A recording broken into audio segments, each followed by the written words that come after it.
और अब वक्त है ओलंपिक अपडेट का। सूत्रों के हवाले से एक बड़ी खबर आ रही है। विनेश फोगाट के लिए मेडल की उम्मीद जग गई है। कोर्ट ऑफ आर्बिट्रेशन ने विनेश फोगाट की अर्जी मंजूर की है। विनेश ने सीएस से जॉइंट सिल्वर पदक की मांग की है और इस मांग को स्वीकार कर लिया गया है और इस पर फैसला होने वाला है। हमारे सहयोगी समीप राजगुरु इस वक्त सीधे पेरिस से जुड़े हुए हैं। समीप, इस सीएस की सुनवाई का फैसला कब तक आने की उम्मीद है और कितने आशावान भारतीय समर्थकों को होना चाहिए?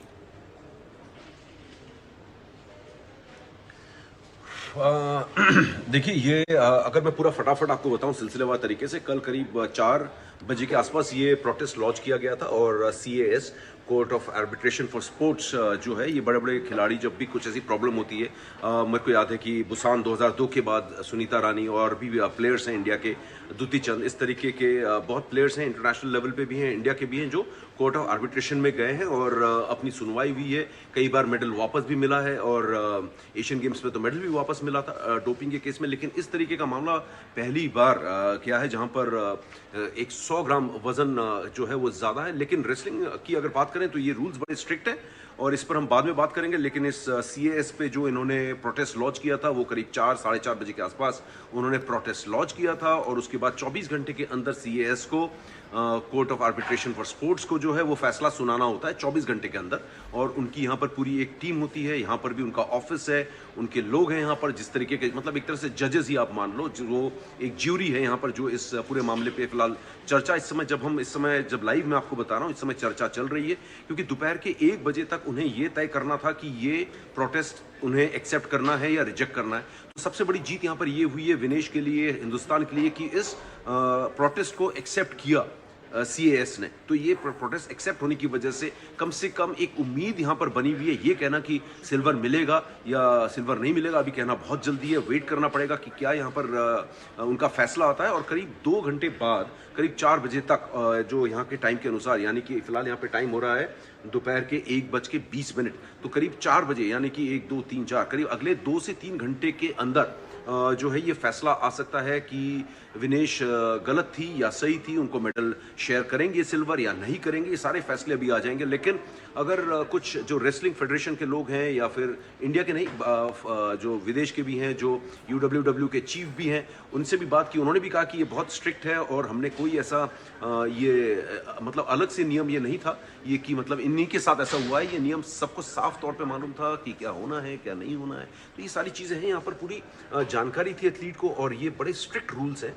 इसमें किसी एक खिलाड़ी को फेवर नहीं किया जा सकता। तो उनकी बातें सुनकर ऐसा लग रहा था कि शायद यहाँ पे सीएएस इस केस को एक्सेप्ट ही ना करे, लेकिन इसको एक्सेप्ट किया गया है। ये एक बहुत बड़ी खबर है और अगली बात ये कि 2 से 3 घंटे के अंदर जो है आपको ये खबर मिल सकती है कि इनको मेडल जो है अवार्ड हो रहा है या नहीं हो रहा है, क्योंकि फिलहाल मीटिंग चल रही है सीएएस की इस मुद्दे को लेकर और हम लगातार टच में हैं। संजय सिंह जो कि डब्ल्यूएफआई के प्रेसिडेंट हैं, आईओए के प्रेसिडेंट भी यहाँ पे हैं, पीटी उषा से भी बातचीत चल रही है, chef day mission Gagan Narang से भी टच में है।